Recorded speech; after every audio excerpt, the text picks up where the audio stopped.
Então, boa noite a todos, sejam bem-vindos na nossa sessão virtual de quarta-feira à noite. Que Jesus, Francisco de Paula e os nossos guias espirituais possam nos amparar, nos proteger, nos guiar nessa nossa caminhada. Então, seja bem-vindo, Vitor. Pode ler a sua página jovem. Obrigado, Eliane. Meu nome é Vitor, faço parte da Mocidade de Francisco de Paula. E hoje eu trouxe um poeminha de Maria Dolores, aqui do livro Caminhos do Amor, psicografia do Chico Xavier. O nome dele é Transformação. Desencantado quanto à própria vida, resolvera, agitado, colocar todo escrúpulo de lado e fazer-se suicida. Caíra a noite muito fria, e ele pensava: de que lhe valeria tanta posse que há muito desfrutava? De que lhe serviria a bela moradia, tocada de supremo reconforto, se trazia no peito o coração cansado e semimorto? Vivia desgostoso e insatisfeito. A esposa o abandonara, com sinais evidentes de loucura, e arrancara-lhe a filhinha, que lhe era tão cara, para o campo de sombra e de aventura. Dizendo adeus aos mimos familiares, deixou o próprio carro e demandou a rua. Queria caminhar com seus próprios pesares, e seguiu, sob a noite fria e escura, no intuito de alcançar a antiga ponte de seu conhecimento, que lhe erguia agora em desafio para a liquidação de todo o sofrimento ante a morte no rio. Não havia alcançado muitos metros, quando ouviu na calçada a voz de pobre mãe agoniada: Senhor, salve meu filho! Por amor a Jesus, e lhe rogo socorro. Parou, vendo a mulher e a criança doente, tendo a pedra por leito e a marquise por forro. Tateou o pequeno, que lhe enviava o olhar quase sem brilho, e entendeu num instante que o menino lutava contra a morte, sob a pneumonia fulminante. Cedeu farta a moeda à mãe aflita. Depois de chamar por táxi vizinho, instalou mãe e filho com carinho no carro que os levasse ao próximo hospital. E lhe importava agora o ouro da carteira, se admitia estar na hora derradeira. Não dera muitos passos, e encontrou um ancião deitado a um canto, a lhe pedir em voz recortada de pranto: uma esmola, senhor, um café que me aqueça. Deus lhe dará em dobro o bem que me fizer. Entregou ao pedinte uma certa quantia, e ao notar a alegria, indagou espontâneo: o senhor tem família? E o velhinho falou, de olhar vago e incomum: esse luxo, hoje em dia, não me cabe. Não sei se o senhor sabe que o mendigo não tem parente algum. E pondo-se de pé, a erguer-se devagar, arrastou-se, pensando no café, à procura de um bar. Nosso companheiro continuou a caminhar. Surgia a ponte à vista, mas na parte de cima havia muita gente, dedicada ao lazer. Ele, surpreendido e descontente, ágil, pôs-se a descer. Buscou na solidão das grandes águas, para a extinção de suas próprias mágoas. Mas nisso foi detido, por um colega conhecido, que lhe informou com gentileza: amigo, mais prudência. Há sob a ponte enorme delinquência. Dizem que aí por baixo há cenas revoltantes, de foragidos e assaltantes. E sei que sob a guarda de uma bruxa moram juntos aí 2 terríveis bandidos, claramente escondidos. Interpelado agradeceu, disfarçou, dizendo estar ali somente à busca de um parente. Atingindo, porém, o local que buscava, vi mãos tristes ao seio aconchegando, criancinhas em bando, a chorarem com o frio. Já não mais contemplou a vastidão do rio, e passou a estudar o apoio que lhes era necessário. Examinando o ambiente, divisou de repente um pequeno recanto solitário. Com a barraca formada de improviso, avançou para lá, mas tristonha senhora disse-lhe em alta voz: Senhor, não se aproxime. Ela obtemperou: corre-se aqui o risco de algum crime?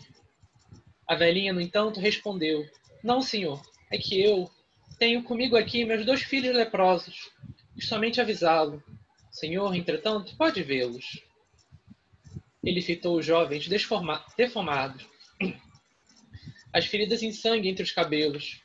a pele em chaga, as mãos magras, a sorrirem na prova que sem dedos os feria, demonstrando de certo a valorização da própria luta no fel do dia a dia. Ah, refletiu, seriam eles os estranhos segredos que se ocultavam sob a ponte antiga, antes dos cuidados da mendiga. Ao sentir de tão perto o sofrimento, mudou-se-lhe de chofre o pensamento. Medita sobre a angústia que invade.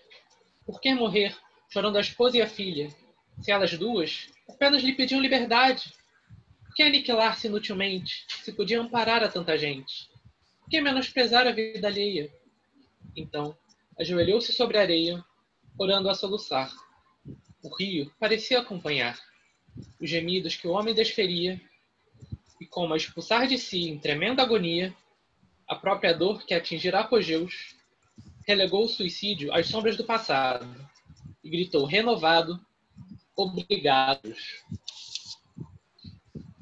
Esse é um poeminha que eu acabei abrindo aleatório quando procurava uma página e eu achei que cabia. Hoje é o último dia do Setembro Amarelo. Esse poema é chamado Transformação, tão bonito, né? Muito Eu acho que bonito. a transformação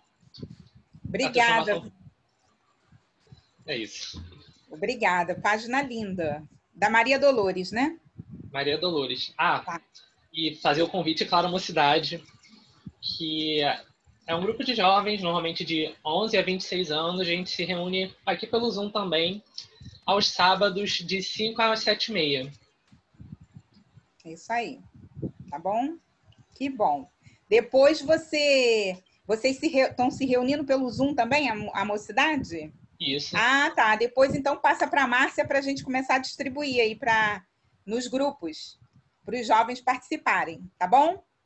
Tá bom. Muito obrigada, muito obrigada. E agora eu vou pedir, então, a Rosane, por favor, faça para nós a leitura da ambientação.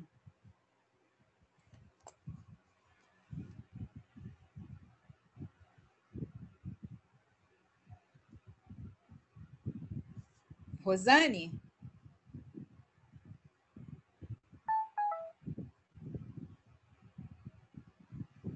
Tem que ligar o som, querido.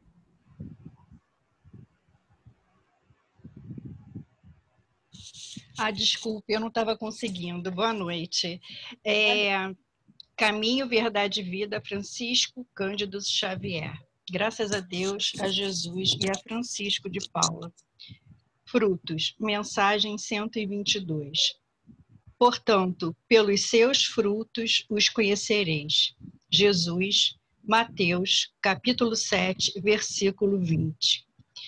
O mundo atual, em suas elevadas características de inteligência, reclama frutos para examinar as sementes dos princípios. O cristão, em razão disso, necessita aprender com a boa árvore que recebe os alimentos da providência divina através da seiva e converte-se em utilidades para as criaturas. Convém o esforço de autoanálise a fim de identificarmos a qualidade das próprias ações. Muitas palavras sonoras proporcionam simplesmente a impressão daquela figueira condenada. É indispensável conhecermos os frutos de nossa vida, de modo a saber se beneficiam os nossos irmãos. A vida terrestre representa oportunidades vastíssimas, cheias de portas e horizontes para a eterna luz. Em seus círculos, pode o homem receber diariamente a seiva do alto, transformando-a em frutos de natureza divina. Indiscutivelmente, a atualidade reclama ensinos edificantes, mas nada compreenderá sem demonstrações práticas, mesmo porque, desde a antiguidade, considera a sabedoria que a realização mais difícil do homem na esfera carnal é viver e morrer fiel ao supremo bem. Graças a Deus. Graças a Deus. Então, agora, meus irmãos, a gente pediria, por favor, que desliguem os microfones para a gente fazer a nossa prece inicial. E logo em seguida da prece, a Márcia Val vai ler um trecho do Evangelho para nós, tá? Então, vamos elevar os nossos pensamentos a Deus, a Jesus, a Francisco de Paula. Vamos pedir força, proteção para todos nós, para as nossas famílias, mas também pela humanidade inteira que está passando por esses problemas atuais que estamos atravessando, para que tenhamos força, equilíbrio, energia, bom ânimo e fé, muita fé e esperança no futuro. Que Deus, nosso Senhor Jesus Cristo, possa nos amparar, nos auxiliar, nos iluminar. Que assim seja, Senhor, com a graça de Deus, de Jesus e de Francisco de Paula. Pedindo, então, a Márcia para ler um trechinho do Evangelho. Capítulo 9. Bem-aventurados os que são brandos e pacíficos. O item 6, a afabilidade e a doçura. A benevolência para com os seus semelhantes, fruto do amor ao próximo, produz a afabilidade e a doçura, que lhe são as formas de manifestar-se. Entretanto, nem sempre há que fiar nas aparências. A educação e a frequentação do mundo podem dar ao homem o verniz dessas qualidades. Quantos há cuja tingida bonomia não passa de máscara para o exterior, de uma roupagem cujo talhe primoroso dissimula as deformidades interiores. O mundo está cheio dessas criaturas que têm nos lábios o sorriso e no coração o veneno, que são brandos desde que nada as agaste, mas que mordem a menor contrariedade, cuja língua, de ouro quando falam pela frente, se muda em dardo peçonhento quando estão por detrás.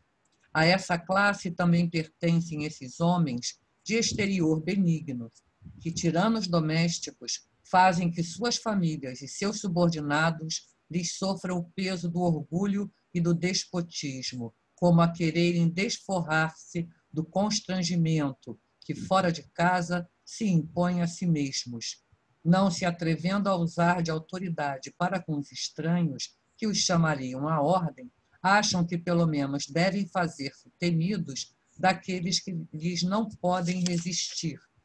Envaidecem-se de poderem dizer: aqui mando e sou obedecido, sem lhes ocorrer que poderiam acrescentar: e sou detestado. Não basta que dos lábios mandem leite e mel. Se o coração de modo algum lhes está associado, só há hipocrisia. Aquele cuja afabilidade e doçura não são tingidas, nunca se desmente. É o mesmo, tanto em sociedade como na intimidade.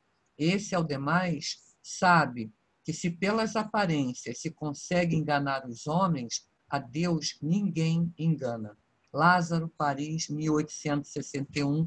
Graças a Deus, a Jesus e a Francisco de Paula. Graças a Deus. Obrigada, irmã. Então, agora nós vamos passar a palavra ao Igor Nunes, que é do Centro Espírita Irmã Sheila, lá de Niterói. Ele vai trazer para a gente o tema: pois a boca fala do que está cheio o coração, o espiritismo e a não violência. Não é isso, Igor? Isso, correto. Então, que Deus te abençoe. A palavra está com você. Obrigado. Primeiro, queria dar meu boa noite a todos e a todas.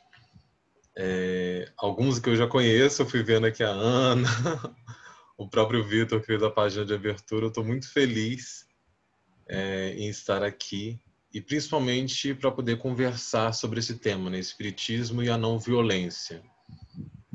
Primeiramente, eu gosto sempre de agradecer o acolhimento da casa, porque a Márcia foi super atenciosa comigo todos os momentos. Tive umas questões com a minha faculdade, que a gente está nesse período todo turbulento, né? E agora, chegando aqui, na verdade, ouvindo a primeira mensagem, a leitura do Evangelho, a página de abertura, a gente vê como a espiritualidade ela faz um encadeamento de ideias, né? Como ela faz com que tudo se congregue e tudo se alinhe muito bem, né? Porque a espiritualidade tem essa benevolência com a gente, né? Ela sabe o que a gente precisa ouvir, como a gente precisa ouvir. E essa página de abertura que o Vitor selecionou, eu achei ela belíssima para a gente começar falando sobre a não violência. Porque quando a gente fala de violência, a gente pensa em critérios que são simplesmente os critérios físicos. Mas a não violência também chega nesse momento onde a gente invisibiliza um ser humano. Como na página de abertura é falado, tem um certo trecho ali que ele citou que mendigo não tem família, pessoa em situação de rua não tem família. Isso é uma invisibilização social, né? Nós não estamos mais, como seres humanos, conseguindo observar essa pessoa. A gente tira essa humanidade dela. E o quão problemático é isso, né? O quão problemático é nós não conseguirmos olhar para um irmão em sua plena humanidade. E aí, lembrando sempre que essas reflexões que eu faço, elas não dão conta, né, de todo um tema tão profundo e tão grande. Mas eu sempre falo que um estudo é uma base para despertar curiosidades. Então, a partir do momento que nós assistimos uma palestra, assistimos um estudo e participamos, que nós vamos olhar para aquilo e falar assim, olha, eu quero me aprofundar nisso, eu quero olhar para aquilo. A gente não adianta a gente querer ter todo um conteúdo pronto em cima de uma palestra e achar que a gente vai absorver só por isso, né? O Espiritismo é muito mais do que apenas um momento de uma hora, né? Ele é um conteúdo de vida, de vivência. Nós precisamos ter o Espiritismo bem claro isso para a gente, né? Espiritismo é vivência. E aí eu sempre falo bastante que, como a Eliane me perguntou se eu vou ficar... Eu sempre fico atento ao chat, porque eu falo uma coisa muito básica, né? A gente, eu acho, pelo menos eu, né? Antes dessa pandemia, eu nunca tinha assistido palestra online. Eu não sei vocês, eu não tinha conseguido. O que eu fazia aqui, eu tenho uma coleção de DVD do meu lado, eu comprava DVDs, já denuncio um bocado aí, eu já estou um pouquinho, eu não sou da época do YouTube, eu comprava os DVDs e ficava assistindo as palestras para poder pegar esses conteúdos, por exemplo, de Divaldo Franco, que a gente não tinha esse acesso, né? Mas eu fico acompanhando bastante e eu acho maravilhoso que nós, nesse momento, tenhamos a oportunidade de interagir com o palestrante, né? Então, a gente tem que aproveitar esse momento, aproveitar que a gente pode falar aqui no chat sem atrapalhar o andamento do pensamento. E aí, o que vocês quiserem colocar, eu vou, aos pouquinhos, eu vou falando e olhando para cá. E eu gostaria de iniciar com uma história, que eu acho que história fala bastante para a gente. É uma história de um mestre indiano. Esse mestre indiano, ele estava muito preocupado com o comportamento dos seus discípulos, porque eles viviam aos berros. Eu não sei se você conhece pessoas que vivem aos berros. Eles viviam aos berros uns com os outros. E um dia ele fez a seguinte pergunta: olha só, por que as pessoas gritam quando estão aborrecidas e quando não se entendem? Aí um deles levantou a mão e falou assim: olha, a gente grita porque a gente perde a calma. Ele pergunta novamente: então por que a gente grita se a pessoa está do lado? O outro aluno responde: olha, eu grito porque eu desejo que a pessoa me ouça. Se ela não está me ouvindo, eu vou gritar até ela me ouvir. Aí o mestre voltou a perguntar: mas então não é possível que a gente fale com a outra pessoa em voz baixa? E os alunos começou cada um querendo dar sua opinião, e aí começou novamente uma gritaria. E aí o mestre falou assim: olha, o fato é que quando duas pessoas gritam, é porque elas estão tão aborrecidas que os seus corações se afastam. E para cobrir essa distância, eles precisam gritar para que possam escutar-se mutuamente. Quanto mais aborrecidas estiverem, mais forte elas gritam, para que possam ouvir essas umas às outras, né? Por causa dessa grande distância. E ele continua dizendo: por outro lado, quando as pessoas estão apaixonadas, elas não gritam. Elas falam suavemente. E por quê? Porque os corações estão mais próximos. A distância entre elas é pequena. E às vezes o coração está tão próximo que elas nem falam. Elas só sussurram. E quanto mais intenso é o amor, elas não necessitam sequer sussurrar. Elas apenas se olham e isso basta. Os seus corações se entendem. E justamente isso acontece quando duas pessoas que se amam estão próximos. E ele conclui dizendo: então, quando vocês discutirem, não deixe o seu coração se afastar. Não diga palavras que os distanciem mais. E eu fico pensando que isso não é uma questão, o coração apaixonado aqui que ele fala, os corações que estão ligados, não é só a questão de relacionamento, Júnior, não é só a questão do homem e mulher, de um casal, mas também a nossa relação com os nossos filhos, a relação com os nossos pais, com os nossos amigos. Os corações, eles são conectados a todos os instantes. E quando realmente esses corações tomam distância, a gente não consegue falar com suavidade. E o falar com suavidade, e é o que é presente em quase todos os autores que falam sobre não violência, ser paciente não quer dizer ser passivo, não quer dizer que você vai aceitar tudo, mas é você ter passividade naquilo, ser paciente naquilo que você vai falar. E aí eu venho e trago no meu pensamento, quando eu estava fomentando aqui, quando a Márcia me convida, e eu já fiz um vídeo também desse para a Ana, que a Ana me pediu, porque foi exatamente essa frase, porque essa frase ela tem ficado na minha cabeça quase que toda essa quarentena, que é: pois a boca fala do que está cheio o coração. E eu gosto muito de fazer uma coisa que eu sempre faço, que é pegar o Evangelho, e eu deixo sempre como dica, que para mim é uma das melhores feitas dos últimos tempos, que é o Novo Testamento, na tradução do Haroldo Dutra Dias. Quem não conhece, vale muito a pena a gente fazer um investimento em cima dessa edição, que é uma edição crítica. Edição crítica é uma edição onde quase o Haroldo ele é muito pertinente, muito sábio, quando ele pega diversas palavras e ele coloca quase todas as possíveis traduções para essa palavra, para a gente entender o contexto de Jesus, para a gente conseguir olhar para isso. Por exemplo, quando Jesus fala isso, ele fala antes, né? Uma árvore boa dá fruto bom. Fazei a árvore deteriorada, e dai-lhe o seu fruto deteriorado, pois pelo fruto se conhece a árvore. E em seguida ele fala: raça de víboras, como podeis dizer coisas boas sendo maus?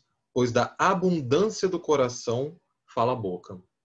E eu acho isso muito significativo, por quê? Porque quando a gente fala assim, raça de víboras, a gente pensa assim, nossa, que pesado que foi Jesus, né? Mas a gente pensa o seguinte: Jesus falaria do jeito que a gente fala, da maneira com que a gente está se expressando aqui? A afabilidade de Jesus era outra, a potência de Jesus em sua fala é outra. Quando ele deve ter chamado de víbora, as pessoas ainda devem ter ficado felizes. Brincadeiras, mas provavelmente não foi essa palavra que ele usou. Muito provável as pessoas elas vão passando com o passar dos anos, as épocas, isso devia ter um outro significado, devia ser uma outra maneira. Então a gente tem que observar até mesmo a forma como a gente se expressa. E a minha abordagem nesses últimos tempos, quando eu estou falando sobre não violência, eu tenho me baseado bastante no livro Comunicação Não Violenta, que é do Marshall Rosenberg. O livro é Comunicação Não Violenta, Técnicas para Aprimorar Relacionamentos Pessoais e Profissionais. Esse livro ele também tem audiolivro no YouTube, para quem não consiga comprar, adquirir, né? Vale muito a pena, porque a gente coloca ele quase um podcast, a gente bota, vai fazendo as nossas tarefas e ouvindo esse conteúdo sobre como trabalhar comunicativamente essa não violência. Mas o que essa história nos conta, né? Como nós nos comunicamos? E o que essa passagem pode casar com essa história? E aí eu falo sempre, nós, como espíritas, temos que ter consciência do funcionamento do nosso pensamento. E aí, como a página que a Márcia leu anteriormente, a gente pode sim externalizar e colocar essa couraça de uma pessoa de paz, de uma pessoa tranquila, mas o nosso íntimo pode estar borbulhando. Nós não vamos conseguir fazer uma modificação se o nosso pensamento não se modifica. Porque é através do nosso pensamento, do nosso coração, que as coisas se materializam. E aí eu trago uma frase de Emmanuel, que está no livro Pensamento e Vida, que ele diz isso: a mente é o espelho da vida em toda parte. A nossa mente, ela plasma situações, ela atrai companheiros espirituais. Então é sempre bom a gente estar lembrando e recebendo essa informação, porque é importante a gente pensar com quem que eu estou me alinhando vibracionalmente. A minha vibração, ela faz toda a diferença. Gandhi, e eu sempre gosto de trazer ele, que era esse exemplo de não violência, ele ensinava que nós devemos compreender a profundidade e a amplitude da não violência e reconhecer que nós somos violentos. Isso não é um problema. Um problema seria se a gente achasse que a gente já está perfeito. Aí sim é um problema, porque a gente está no mundo de provas e expiações. A gente estaria em outro mundo se eu falasse, não, eu não tenho nada mais, eu estou tranquilo. Eu falo assim, então você está no planeta, aconteceu alguma coisa aqui, você é um missionário, você está aqui para ajudar a gente, muito obrigado. Mas a gente ainda está no mundo de provas e expiações e a gente ainda vai errar. A gente tem que perder o medo de errar. A gente tem que adquirir a força do que eu vou fazer com o meu erro. Essa que é a grande diferença. E aí eu sempre falo o seguinte, ele diz que nós precisamos efetuar uma mudança qualitativa em nossas atitudes. A qualidade das nossas atitudes, elas precisam mudar. E por que nós não pegamos as nossas atitudes cotidianas e começamos as nossas transformações por ela? A gente não precisa fazer as coisas grandiosas, não precisa começar a falar assim, não, agora a partir de amanhã eu vou colocar aqui uma placa na frente da minha casa falando que é para... Gente, a gente faz tantas coisas no nosso dia a dia que a gente nem percebe que a gente consegue fazer uma modificação boa, porque com frequência nós não nos reconhecemos nessa violência. Nós somos ignorantes a respeito dela. Nós presumimos que nós não somos violentos porque a nossa visão de violência é aquela do brigar, do matar, de espancar, de guerrear. Coisas que, entre aspas, indivíduos comuns não fazem. Nós muitas vezes nos chocamos quando somos confrontados no cotidiano com violências físicas. Isso está na mídia e nos incomoda, né? Pelo menos deveria. Eu sou uma pessoa que eu não tenho força para assistir esses programas policiais da tarde. Aquilo me deixa triste, angustiado. Eu assisto aquilo com pesar no coração. A forma como aquilo é exposto, aquela violência televisionada, né? E aí a gente começa a traçar linhas, né? A gente coloca parâmetros. Quando a gente começa a consumir muito isso, a gente começa a colocar parâmetros, né? Traça uma linha de oposição. Fala assim, eu não faço aquilo, eu não sou violento. Eu não fiz aquilo dali, eu não sou violento. E aí eu trago aqui um trecho, rapidamente, do capítulo 12, Amai os vossos inimigos, nos Instruções dos Espíritos. No item 11, Adolfo, bispo de Argel, diz o seguinte, que enquanto correr na terra uma gota de sangue humano, vertida pela mão dos homens, o verdadeiro reino de Deus não se terá aí implementado. Reino de paz e de amor que há de banir para sempre do vosso planeta a animosidade, a discórdia e a guerra. Nós estamos nesse momento em tempos difíceis, que o próximo precisa da nossa ajuda, né, da nossa colaboração e da nossa consciência sobre a nossa responsabilidade perante a vida. Os nossos atos, eles influenciam a vida do outro. Não adianta achar que a gente está descolado de uma realidade onde o que eu faço não vai... Senão a nossa realidade ela vai afetar a vida do outro, né? A violência ela não é apenas essa física, né? Gandhi ele alerta que a violência também é passiva. É a agressão psicológica, a agressão moral, a desqualificação do outro quando a gente critica e quer diminuir o outro. E eu falo que isso é triste. Isso é triste porque isso machuca a vítima e isso de maneira alguma pode ser boa para quem está fazendo. Sabe por quê? Porque imagina uma pessoa que vive para maledicência. Essa pessoa não está feliz. Ninguém é feliz tendo que falar que o outro está errado o tempo todo. Ninguém pode ser feliz tendo que diminuir o outro o tempo todo. Tem alguma coisa errada nessa relação. Tem alguma coisa errada com essa pessoa. Essa pessoa precisa de ajuda assim como a vítima. Então a gente precisa observar isso também. Essas pessoas que causam essas questões de violência, elas também são pessoas que precisam de ajuda. E Gandhi fala que a violência passiva é a fornalha da violência física. E em razão de nós não compreendermos ou analisarmos esse conceito, todos os nossos esforços pela paz não frutificam ou alcançam apenas uma paz temporária. E tem uma frase que eu acho maravilhosa que ele fala, como a gente pode apagar um incêndio se antes a gente não corta o suprimento de combustível que alimenta as chamas? E ele fala uma outra frase maravilhosa que é, a menos que nos tornemos a mudança que desejamos ver no mundo, nenhuma mudança jamais acontecerá. Infelizmente, nós estamos sempre esperando que o outro mude primeiro. A gente sempre acha que o outro está errado. Fala assim, não, fulano Mas será que realmente a gente consegue entender a complexidade do ser humano? A gente dá o ouvido para ele ou a gente está entregando a boca? E quando foi a última vez que a gente parou para ouvir alguém? E aí eu falo isso, eu pergunto assim, escutar de verdade. A gente está nesse momento, por exemplo, em tempos de quarentena. Eu não sei como estão as outras pessoas, mas nesse momento eu estou dentro de casa, trancado. Literalmente, a gente já estava fazendo a quarentena e a gente agora, nessas últimas 3 semanas, eu tenho um sobrinho recém-nascido que começou a ter insuficiência cardíaca e precisou ser internado. Então, a gente está fazendo uma quarentena onde a gente não sai, a não ser para levar meu irmão e minha cunhada no hospital e fazer o revezamento. E aí a gente está há 3 semanas trancados dentro de casa e tudo por telefone. E aí eu pergunto, nessa situação, né? Não na minha situação, mas na situação de isolamento social que a gente está vivendo, quando foi a última vez que a gente entrou em contato com um amigo para conversar com ele? Quando foi a última vez que a gente sentou na sala para conversar com os nossos irmãos, nossos pais, nossos filhos? Quando foi a última vez que a gente perguntou para um vizinho se ele precisava de alguma coisa?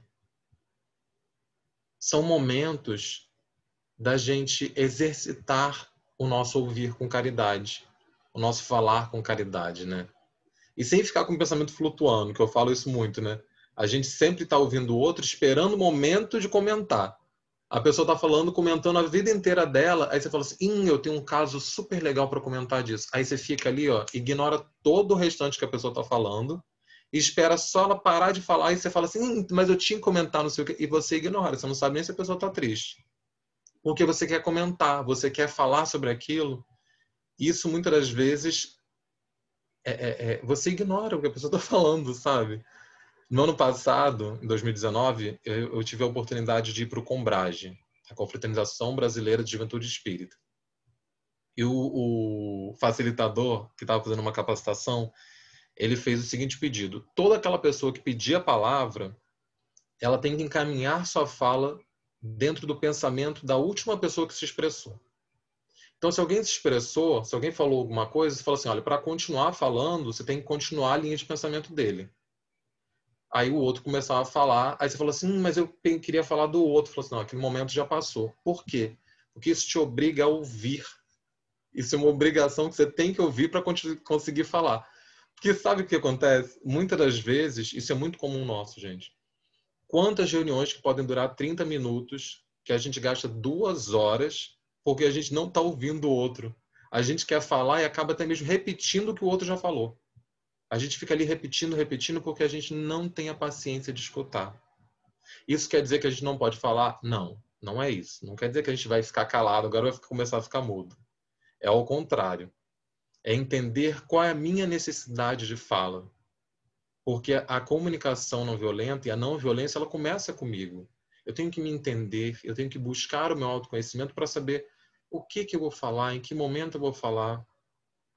Porque algumas vezes já é inconsciente essa atitude, porque nós já naturalizamos o ato de não ouvir.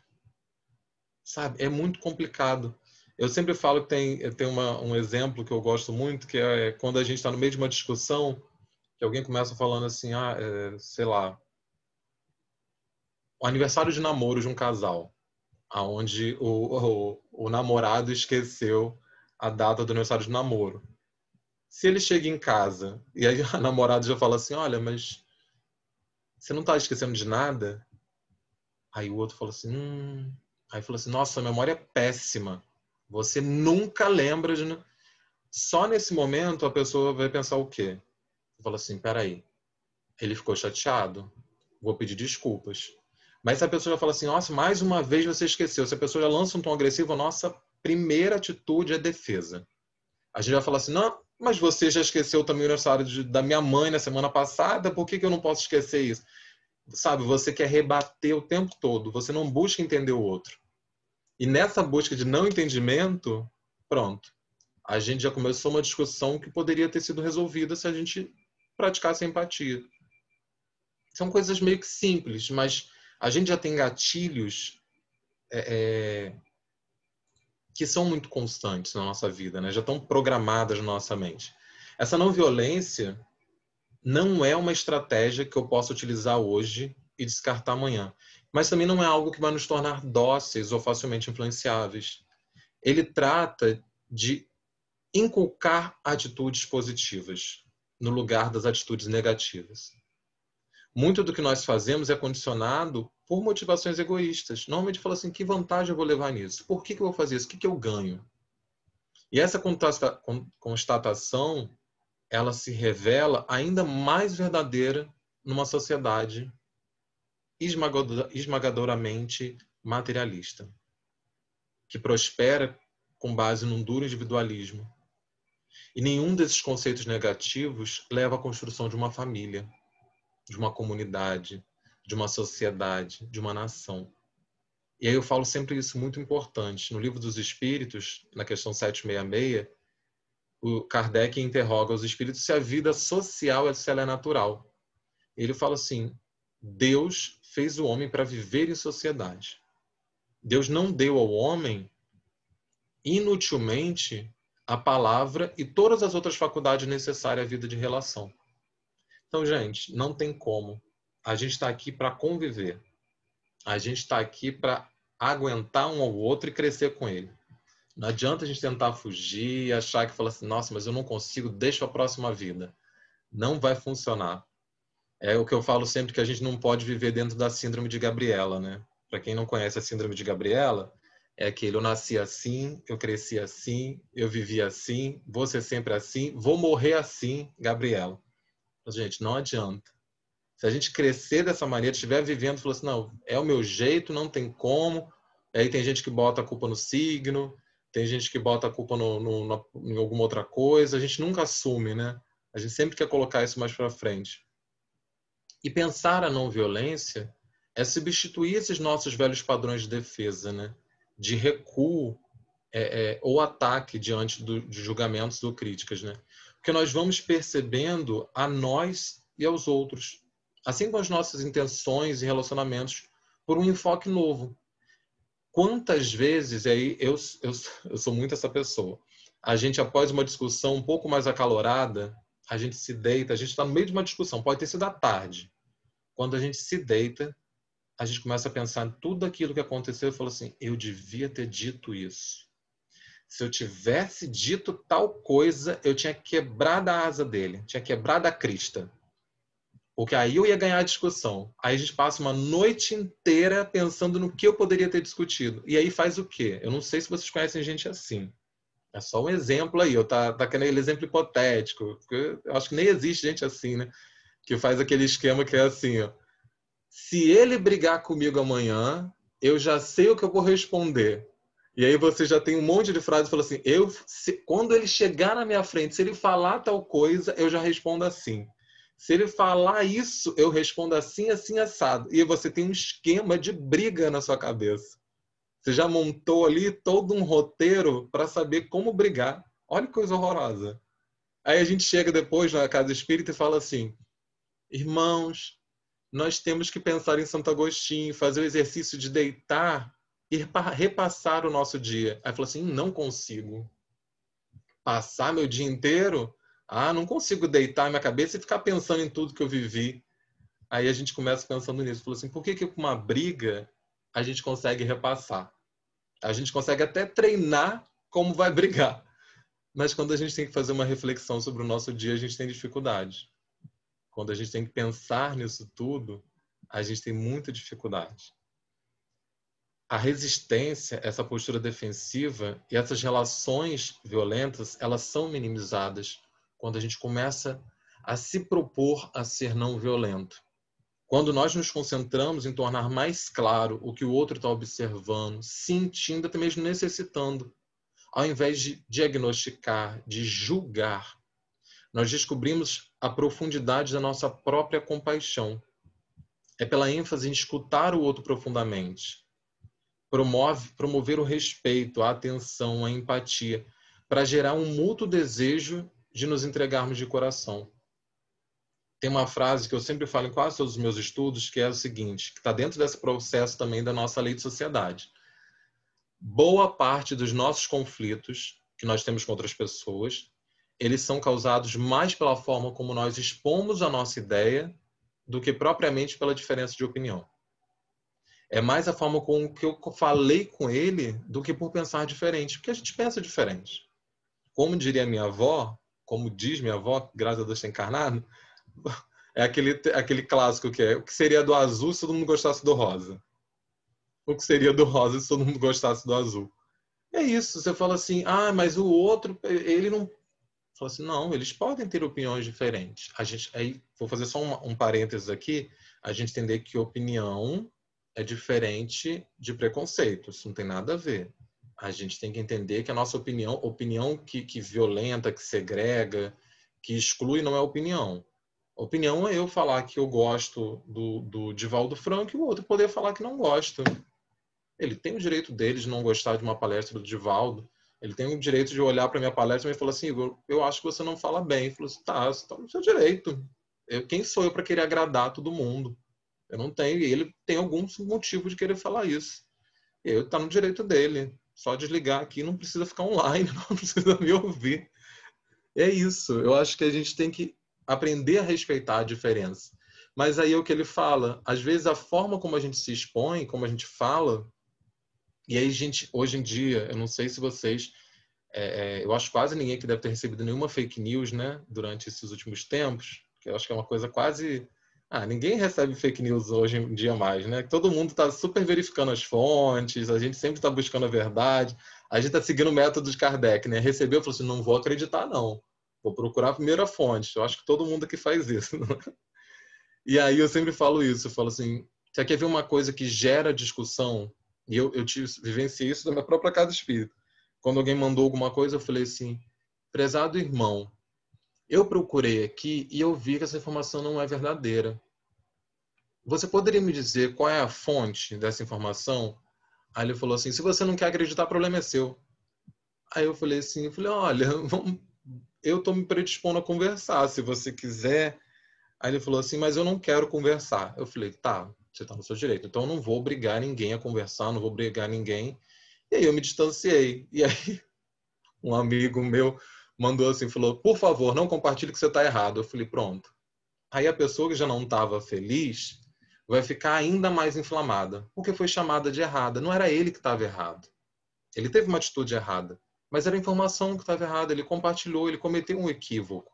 Se a gente julga a pessoa, como que a gente vai querer que ela nos ouça?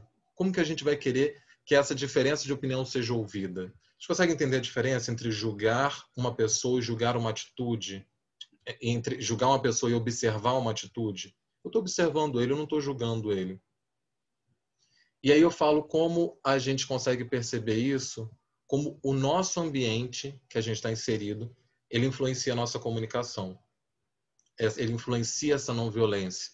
Como, por exemplo, a maneira que a gente se comporta dentro de casa não é a mesma maneira que a gente se comporta no trabalho. A maneira como a gente se comporta com os nossos amigos dificilmente é a mesma maneira que a gente se comporta numa casa espírita, por exemplo. A gente muda as nossas atitudes para se encaixar ali, para poder ter um momento ali que a gente se adeque àquela realidade. Eu, por exemplo, para quem não me conhece ao vivo, eu sou um homem de 1,95 de altura. Eu estou aqui falando com uma voz modulada para não ficar com a minha voz de trovão, segundo minhas professoras falavam na escola. Falavam assim, Igor, não tenta falar baixinho, que sua voz é de trovão, a gente vai ouvir aqui da frente. Que eu era um aluno muito alto e sentava no fundo. Ele falou assim, mesmo falando baixinho, a gente vai te ouvir e você vai atrapalhar. Eu falei, ai meu Deus, então tem... E aí, quando eu chego no centro espírita, minha voz fica modulada. Porque se eu falar com a minha voz quando eu converso com os meus amigos, o centro espírita inteiro vai ouvir. Então, eu tenho que dar uma minimizada. Você quer ver um exemplo prático disso, de como a gente se adapta ao ambiente? Pede para alguém fazer prece, gente. A pessoa está falando e quando vai fazer prece, ela diminui aqui, ó. Senhor, nosso Deus de amor. Ela baixa o tom e vai indo aqui, começa a colocar uma farmacopeia espiritual dos queridos confrades, e aí ela vai se adaptando àquilo que ela entende como o necessário para aquele ambiente. Kardec, ele interroga no Livro dos Espíritos, na pergunta 459, se os espíritos eles influenciam nossos pensamentos e nossos atos.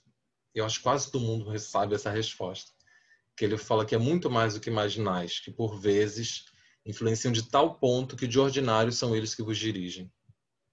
Então nós temos que lembrar que quando nós estamos predispostos a sermos mais calmos, esses espíritos se aproximam. Mas nós somos influenciados o tempo todo. E por isso é importante o orar e vigiar. Por isso é importante a gente reconhecer que em alguns momentos a gente vai ter eles ali. Tem uma comparação que eu adoro, que é ele fala que os nossos obsessores, que todo mundo tem, isso não é novidade, isso não é um problema. A gente tem esses espíritos que estão querendo nos atrapalhar, nossos irmãos, que ele fala que parecem gatos à espreita, gatos prontos para caçar, né? Já viu um gatinho quando vai olhando aquele... Passou um inseto na frente dele, ele para e fica ali olhando, imóvel, até o bichinho se mexer. Quando se mexe, ele pula em cima. Ele fala que os espíritos são assim também. Esses espíritos que ainda querem nos fazer errar, né? Então, por isso que é importante. A gente vai acertar sempre? Não. Mas essa não violência, ela significa que nós possamos permitir que venha à tona aquilo que existe de positivo em nós. E que nós sejamos dominados pelo amor, pelo respeito, pela compreensão, pela gratidão, a compaixão e a preocupação com os outros. Em vez de sermos tomados pelas atitudes egoístas, egocêntricas, gananciosas, preconceituosas, suspeituosas e agressivas que costumam dominar nosso pensamento. É comum nós ouvirmos as pessoas dizerem: esse é um mundo cruel. Se a gente quer sobreviver, a gente também tem que ser cruel. E aí eu discordo muito disso. Gente, eu vou só fazer uma pergunta. Eu tenho mais 10 minutos, não é isso? Só para eu não passar do meu tempo. Isso, tá, Eliane, obrigado. E aí eu falo o seguinte: nesse momento, quando a gente pensa nisso, é sempre importante a gente trazer Jesus. É sempre importante a gente se aproximar de um Cristo que nos deixou exemplificado de como viver a não violência, de como viver o acolhimento verdadeiro. E eu falo que nós entramos nessa pandemia, muitos de nós já com a mente acelerada, né, com uma mente ansiosa, e muita gente ainda está dispersa, muita gente ainda está assim, né? E aí eu sempre trago algumas reflexões. Para quem todo mundo me pergunta sempre, fala assim: o que está escrito na sua parede? Isso aqui é a parede do meu quarto. Tem um monte de coisa escrita. Lá em cima está escrito trabalho, solidariedade, tolerância. Aqui em cima está escrito tudo é amor, a música do GAN. Tudo é amor, até mesmo a dor. Tudo faz crescer, moldar a nossa luz. Por quê? Porque eu quero transformar isso em visualidade. Eu quero pegar isso daqui todo dia quando eu acordar, quando eu entrar no meu quarto, eu olhar para isso e falar assim: eu preciso relembrar de trabalho, solidariedade e tolerância. Eu preciso que isso esteja cada vez mais como um mantra. Não tem os budistas que fazem mantras, que repetem aquilo? É isso. É a gente pegar um post-it, pegar um papelzinho e botar na nossa geladeira falando assim: hoje eu tenho que elogiar alguém. Metas. Vamos traçar metas. Cada dia a gente vai fazer uma coisa diferente. Hoje eu vou ligar para um amigo. Bota lá na geladeira. E você só tira aquele papel quando você cumprir o seu objetivo. O seu pequeno objetivo. A gente não precisa fazer, nossa, querer mudar mas a gente precisa fazer o mínimo. E aí quando eu falo sobre Jesus, para a gente começar a caminhar para o nosso fechamento, eu falo muito sobre um Jesus que era um homem que falava para as massas, né? Um homem popular, um homem que agregava, revolucionário, que queria transformar a sociedade. E aí eu sempre trago 3 histórias, que eu vou resumidamente passar por elas. Primeira de Maria Madalena, que é uma mulher que quase é apedrejada pelas leis da época, e Jesus interfere. Imagina um homem entrando na frente de uma mulher que era dita pecadora, interromper uma coisa que era vista pela lei, era autorizado pela lei o apedrejamento. E ele fala, sabe, a célebre frase que todo mundo conhece, que é: aquele que não tiver pecados, que atire a primeira pedra. E aí, em seguida, eu trago sempre a história da mulher hemorroísa, que é aquela mulher que estava há anos buscando a cura para o seu mal, que gasta todo o seu dinheiro, que começa a rastejar, a pedir ajuda, e quando sabe de Jesus, ela vai ao encontro do Cristo, porque ela sabe que de apenas tocá-lo, ela vai estar salva. E quando ela toca Jesus e ela sente a sua cura, Jesus, ao mesmo tempo, sente que uma virtude saiu de si e pergunta, ao meio da multidão, né, para todo mundo, cheio dos discípulos, e fala assim: quem me tocou? Eu imagino a cara dos discípulos falando assim: nossa senhora, como que ele vai querer saber quem tocou? Que tem 50 mil pessoas aqui em volta dele, tá todo mundo tocando nesse homem. E aí ele fala: eu sei que alguém me tocou, pois de mim saiu uma virtude. E aí ela se entrega e fala: fui eu, Senhor. E aí todo mundo olha porque ninguém tinha reparado naquela mulher. E ele fala: filha, não fui eu que te salvei. E aí ele repete a frase, né? A tua fé te salvou. Vá em paz e ser curado deste mal. E o último exemplo que eu trago é o óbolo da viúva, que está no nosso evangelho, também segundo o Espiritismo, que é quando Jesus está em frente ao gasofilácio, para quem não sabe, é aquela urna onde o pessoal colocava as ofertas, que hoje em dia a gente usa até como urna de sorteio. Ele viu muitos ricos doando dinheiro. Então essa pobre viúva, ignorada também pela sociedade, ela se aproxima e coloca 3 moedas. 3 moedas. E aí Jesus chama os discípulos, aponta para ela e fala: na verdade, eu vos digo, que mais deitou esta pobre viúva do que todos os outros que deitaram no gasofilácio, pois eles estavam doando o que lhes estava sobrando. Então é muito importante.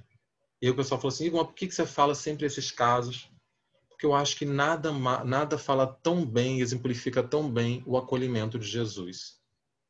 Joana de Ângeles, no livro Jesus e a Atualidade, ela fala que Jesus era um revolucionário por excelência.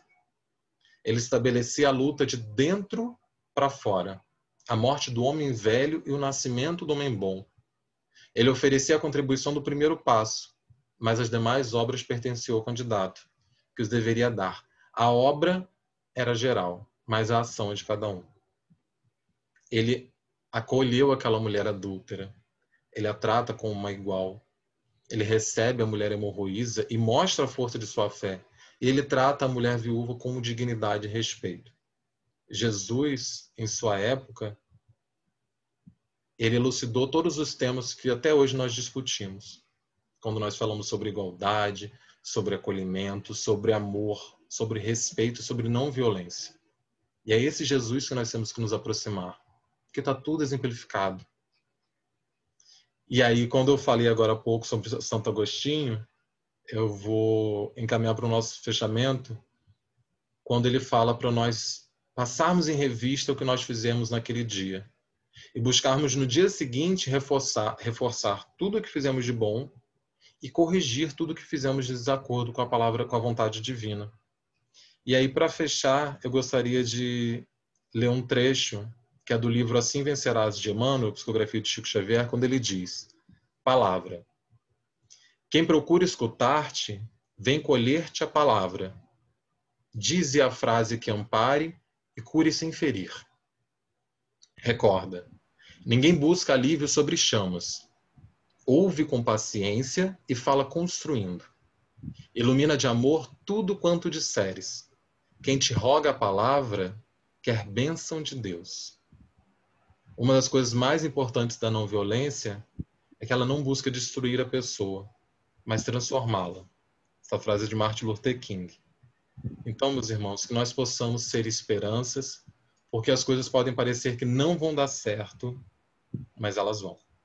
Nós temos que ter plena consciência disso. Nós somos espíritas, nós somos evolucionistas, nós temos que ter a esperança de que nós vamos melhorar e que as coisas vão melhorar com toda certeza. Muito obrigado. Muito obrigada a você, Igor. Parece Eliane, que tem duas 3 perguntas aqui. Isso. Deixa eu ler aqui da Lucelena, ela pergunta assim: Igor, qual é a sua sugestão para as pessoas que sofrem com os males da comunicação violenta ou afins e não conseguem sair destes círculos? Está sem o microfone. Igor, está sem microfone.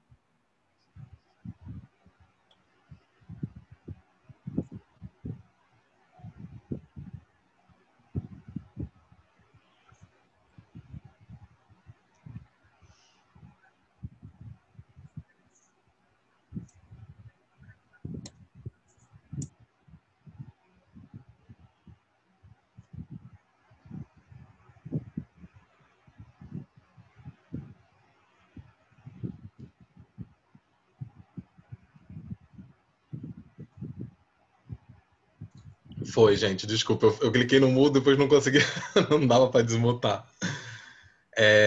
A Lúcia perguntou qual a sugestão para as pessoas que sofrem com os males da comunicação violenta ou afins e não conseguem sair desses ciclos.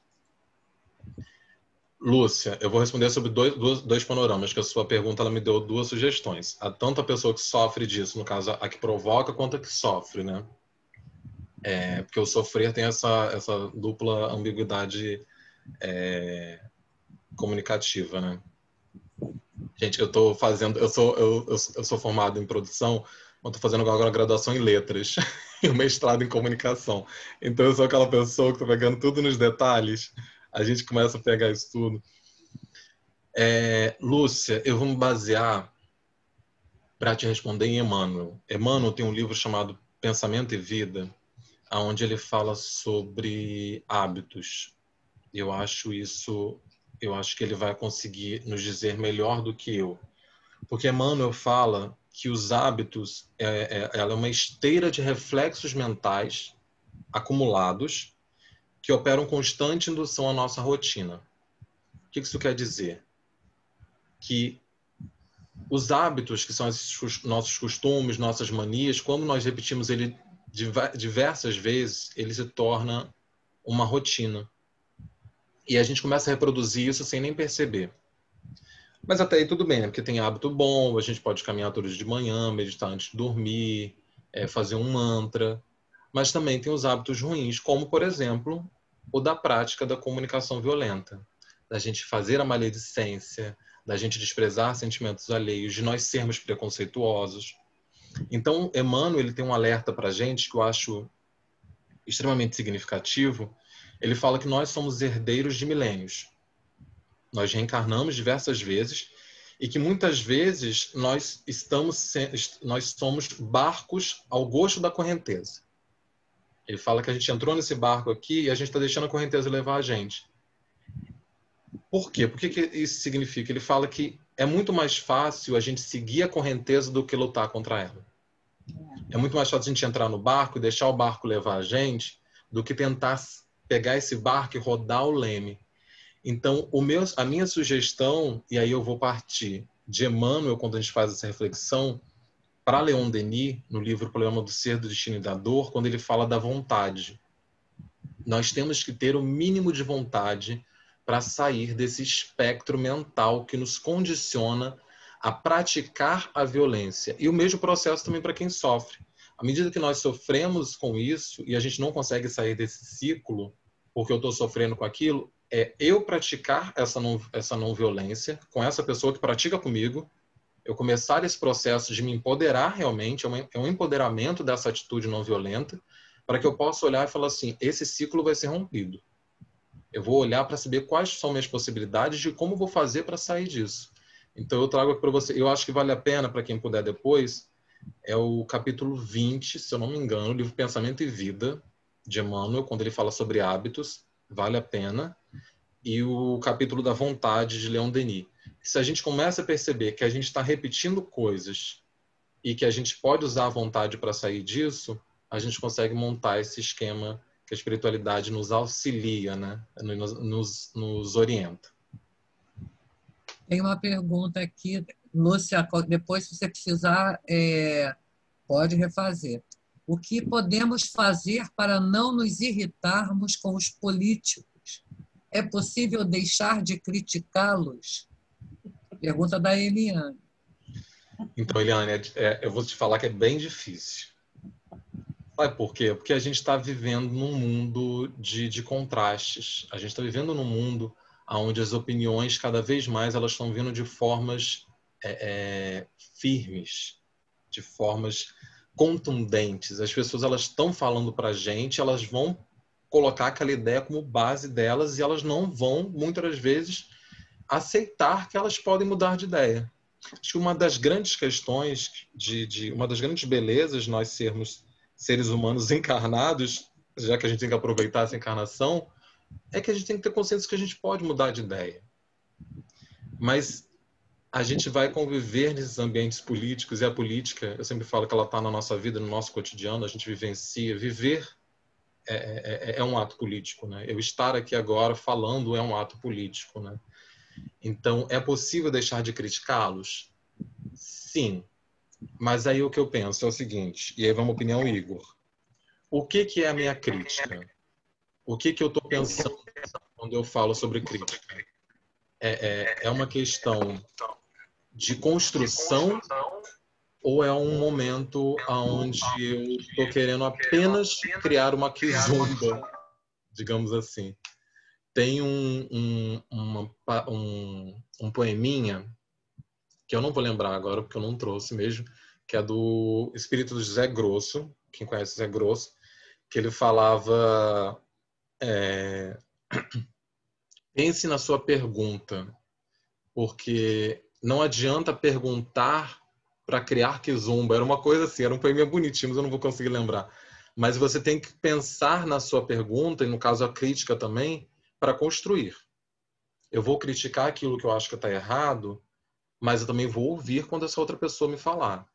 Então, se eu vou olhar um político, alguém que eu não concordo, vale a pena eu pesquisar, entender por que ele está falando aquilo, e se realmente não concordar, manter a minha crítica construtiva. Não adianta eu fazer uma crítica por criticar e simplesmente tudo o que acontecer, porque aí a gente baixa o nosso próprio padrão vibracional. Porque aí a gente vai pegar essa pessoa que a gente não concorda e vai entrar no padrão de vibração dele. É mais fácil a gente manter-se num padrão de vibracional ok, para que quando essa pessoa fizer as suas colocações, a gente minimamente consiga fazer uma prece por ela e ainda, se for possível, que a gente consiga vibrar para que essa possibilidade, dependendo do que tenha sido feito, a gente consiga auxiliar de alguma maneira, né? Porque eu falo que a gente está preso em casa, mas a gente não perdeu o poder da oração, né? A oração está aí para isso, para a gente... Começou o que está irritando a gente, eu falo sempre para a gente fazer o exercício que é o que eu faço sempre, eu tenho uma garrafa d'água aqui, é o exercício de André Luiz. Começou, enche a boca d'água, fala assim, misericórdia, vamos lá, eu vou deixar esse negócio aqui até meu pensamento se acalmar, para depois eu responder. E aos pouquinhos eu acho que a gente tem que entender através do nosso próprio bom senso o que fazer e como falar. E você já respondeu, pelo menos para mim, né? Leituras que você nos recomendaria, né? E aí você falou do Pensamento e Vida e falou também do Problema do Ser, do Destino e da Dor, né? Do Leon Denis e Emmanuel. Você tem alguma outra leitura que você nos recomendaria especificamente sobre comunicação não violenta? Na verdade, você trouxe a lei de amor, né? De Jesus aqui, né? Mas especificamente tem algum livro que você nos recomendaria? Olha, sobre comunicação não violenta, eu trabalho basicamente, o trabalho é ótimo, né? Parece que eu estudo basicamente o Marshall Rosenberg, mas eu faço esses links sempre, e aí basicamente o que eu tenho trabalhado sempre, o que mais, que é o Pensamento e Vida do Emmanuel, Leon Denis, esse livro Jesus e a Atualidade, da Joana de Ângeles, que é preciosíssimo, que é de onde eu tiro essa questão de Jesus como revolução. Ele também é muito bom. Eu sempre falo bastante, quando a gente pensa nesse processo de não violência, eu tenho uma paixão, né? Eles não estão aqui, estão guardados, que são os meus livros infantis. Eu tenho uma coleção de livros infantis que trabalha sobre diversidade. E aí eu tenho livros que falam sobre a diversidade das existências, diversidade com relação às deficiências. Eu posso depois te mandar essa listinha para você mandar para as pessoas, porque eu acho que os livros infantis, para às vezes a gente fala assim, mas é um livrinho bobo, fala assim, mas ele nos fala até vezes mais direto e de uma maneira simples, que a gente depois fala assim, quando eu for conversar com uma criança, quando eu for conversar com alguém, isso chega para a gente de uma maneira, fala assim, lembrei daquela historinha. E lembrar de histórias, às vezes, é mais fácil do que a gente lembrar de algum conceito. Então, eu tenho esses livros que eu usei como estudo. Estou tentando lembrar de um outro que estava na ponta da língua agora, mas eu esqueci. Mas assim que eu lembrar, eu falo para você também. Que eu lembro. São as 3 leis morais que são apontadas. É a lei de progresso, lei de sociedade e lei de igualdade. Essas 3 leis também são as leis que eu coloco aqui como base fundamental para a gente entender que a gente tem que conviver, que o Espiritismo ele vai nos auxiliar nesse progresso e que nós todos somos iguais. Iguais no sentido espiritual, aceitando a diversidade que cada um é de um jeito, né? Um é negro, outro é branco, uma mulher, outro é homem. Ninguém é igual a ninguém materialmente, mas somos todos iguais espiritualmente.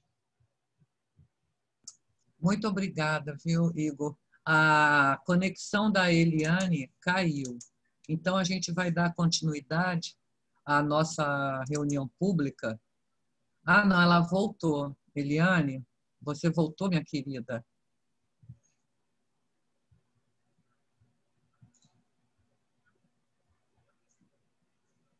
Liga seu microfone.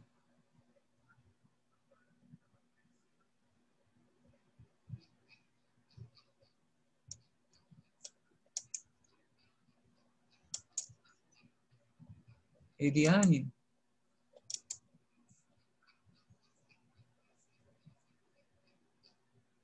Ela deve estar com alguma dificuldade. Eliane, eu vou fazer então a irradiação e depois a Ana Matheus faz a prece de encerramento, tá bom? Para a gente não atrasar. Então, olha, nós agradecemos muito, mas muito ao Igor Nunes, que é um evangelizador, né? Pelas palavras, pelo estudo, por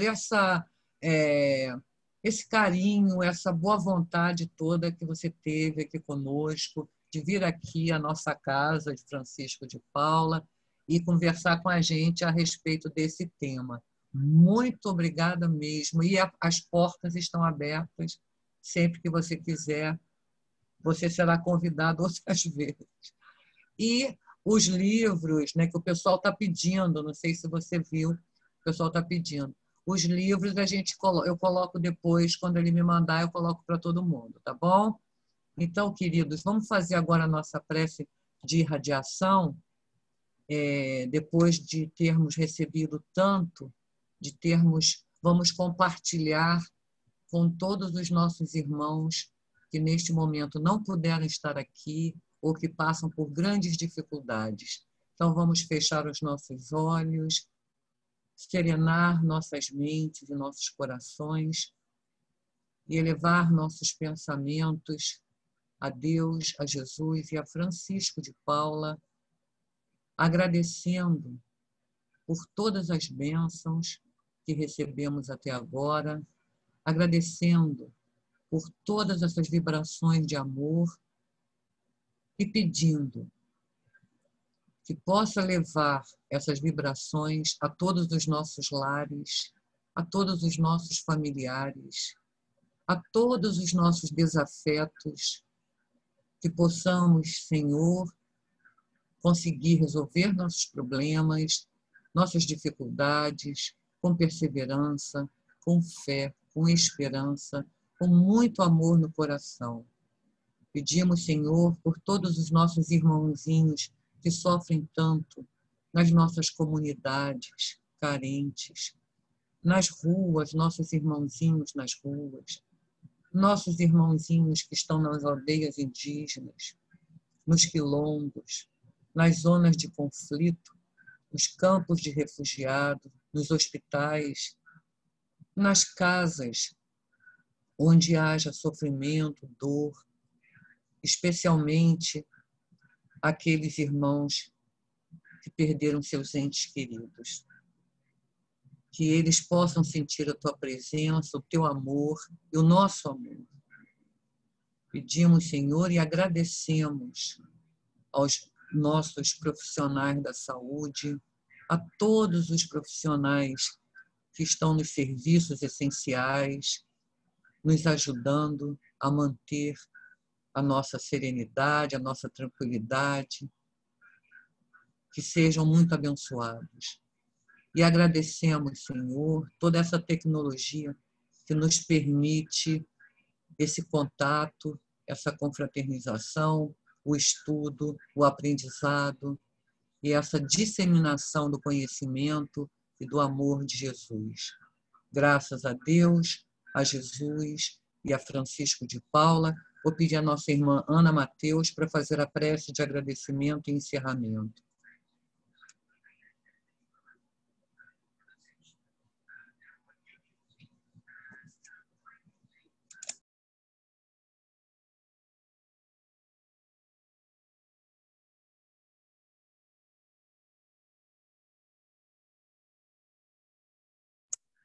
A Ana não está conosco. Lucelena, você está conosco, Lúcia? Você pode fazer a prece de agradecimento e encerramento, por favor?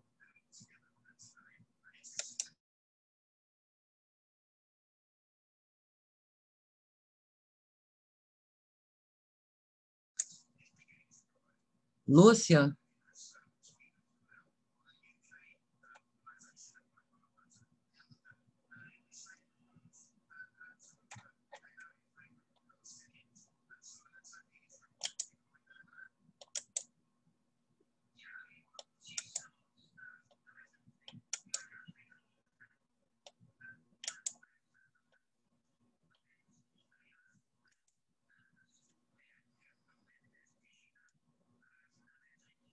Bom, também não sei se ela caiu. Niura, posso te pedir o favor de ler, de fazer a prece de agradecimento?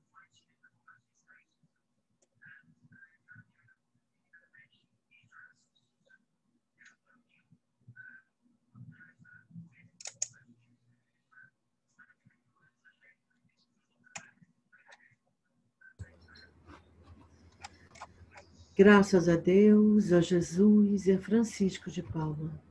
Obrigada, Senhor, por mais uma oportunidade de estarmos reunidos nessa palestra amorosa que trouxe o nosso irmão Igor, nessas palavras de amor, de caridade, e que elas fiquem, Senhor, dentro do nosso coração, que levamos esses ensinamentos da não violência, da amorosidade em que nos trouxe o nosso Mestre Jesus e que prossiga por toda a nossa encarnação. E por menos, Senhor, se assim não for possível, por toda essa semana ao menos, e que cada vez que levemos a nossa voz com um pouco mais de não amorosidade, de um pouco de violência, que as palavras do nosso irmão Igor, do nosso querido Mestre Jesus, nos caem. Obrigada, graças a Deus, a Jesus e a Francisco de Paula.